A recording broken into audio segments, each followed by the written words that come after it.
and that is the issue of responsible leadership and how to avoid fatal mistakes of previous leaders. The 2013 the UN Alliance of Civilization launched a worldwide campaign to promote responsible leadership. Of course, this is very important considering the recent developments both in the political and economics and social spheres here in Egypt amongst leaders and how to benefit from previous mistakes. We're delighted to be joined this morning in the studio by our guest, Dr. Ahmed Garhy, a resources management consultant. A very good morning to you, Doctor. Thank you very much, and very good morning to you as well. Good morning, Garhy. Let's first talk about that campaign that was raised by the UN for responsible leadership. If you could talk in details about it. Well, that was at the beginning of the year, exactly in February, during the United Nations Alliance of Civilization meeting in Vienna. In the summit, the leaders decided to get one of this most interesting and important topics into the agenda of discussion, which is promoting responsible leadership in various areas like media pluralism, the freedom of speech, and religious freedom as well. And that was a platform where this campaign was launched all around the world to promote the concept of responsible leadership. So responsible leadership is simply when you have to take care of all the stakeholders, not just the direct stakeholders of any project, either on the social level or on the political level that you are conducting. So if, for example, there is a manager for a company, and this manager he has direct stakeholders like the investors, the shareholders, and the employees. And he's, of course, taking decisions in favor of the project or the company that he is running. Now, there are other stakeholders as well that must be considered, like, for example, the environment. Many managers would take decisions that is in favor of the business, but environmental-wise, it is completely against the green environment that we are trying to promote. One other thing is, for example, the wages and the salaries. For example, we are currently working in Egypt to have a law for the minimum wages in Egypt. So some companies actually started doing that in Egypt, but there are very few. Some others, because there is no law that would ask them to be abided by, they do not do that. And of course, you cannot go after them like legal-wise. But they are responsible enough to apply such thing because they believe that their human resources are their assets. So they don't want to lose that. So responsible leadership is when mainly you act by or you lead by example. And you take care of all the stakeholders, the direct and the indirect ones, in favor of all the stakeholders as one entity.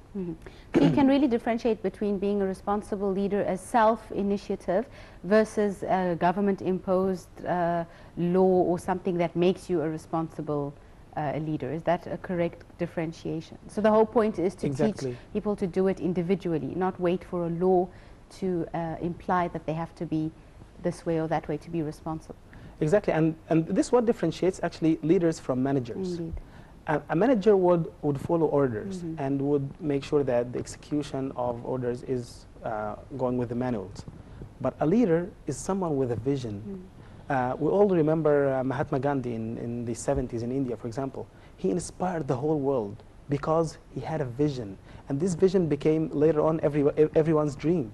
And he said his famous quote, "Be the change you want to see in the world." So this is a kind of a leader. A leader versus a manager is, a leader is always, he has followers, while the manager has subordinates. By law, you can have subordinates. I mean, the internal law of the firm or the organization.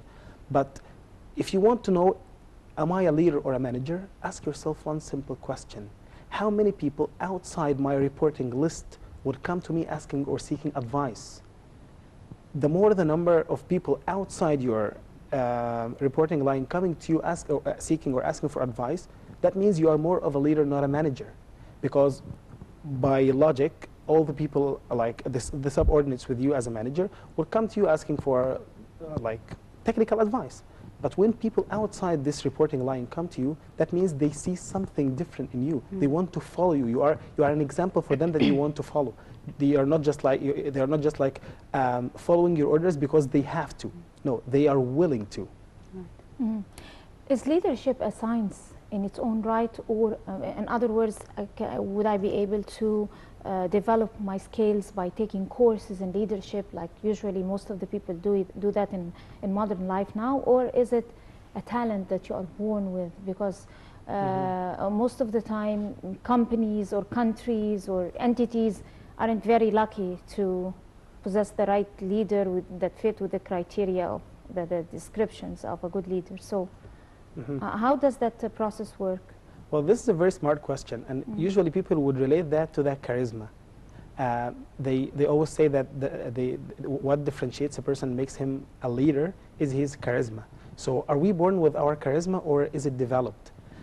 In fact, the modern theories versus the old theories of leadership, they used to say, the old theories, they used to always talk about a leader is born, cannot be made, and some of them used even to talk about some like physical features of a leader.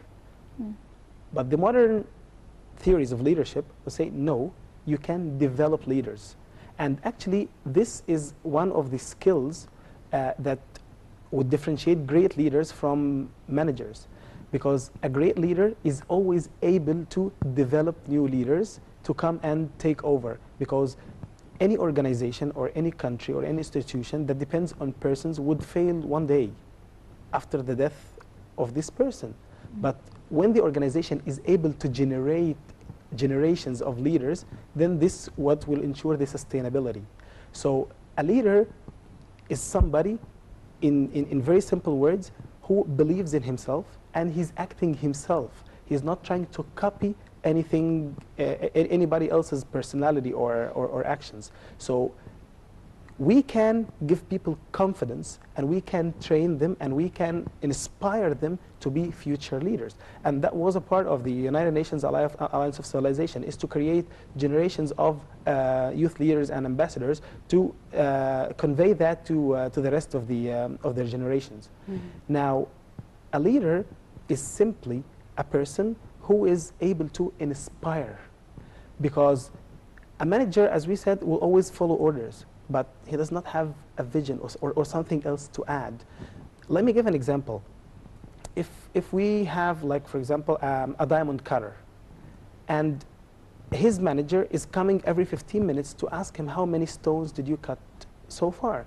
Then he is distracting this person from continuing his productivity.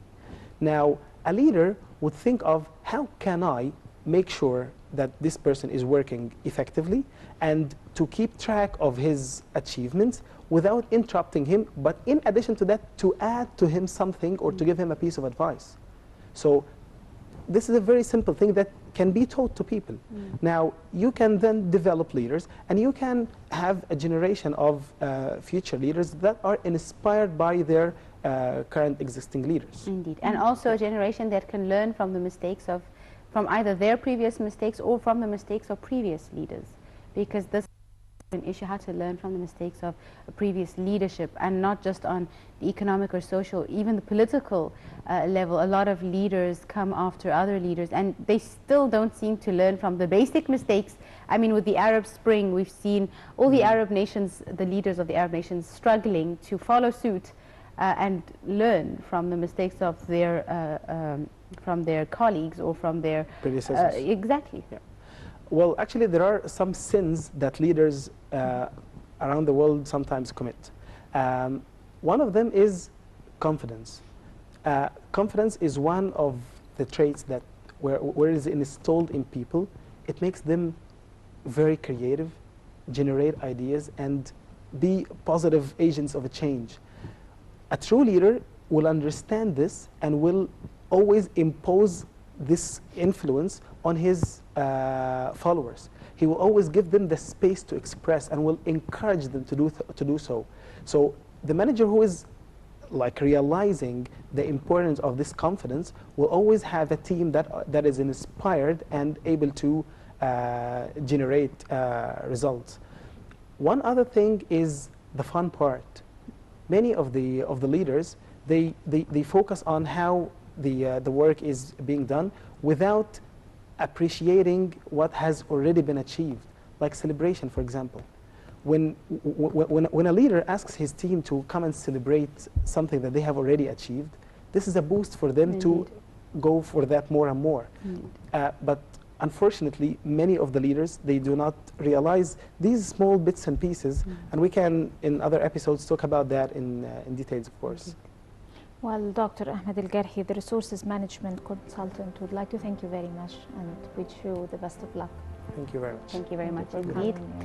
And I guess with that, ladies and gentlemen, we wrap up this morning's edition of The Breakfast Show. You were in the company of Angie Meher and Dina Hussein. Thank you very much, Dina. Same here. Thank you very much, Angie. And a very good morning. Goodbye.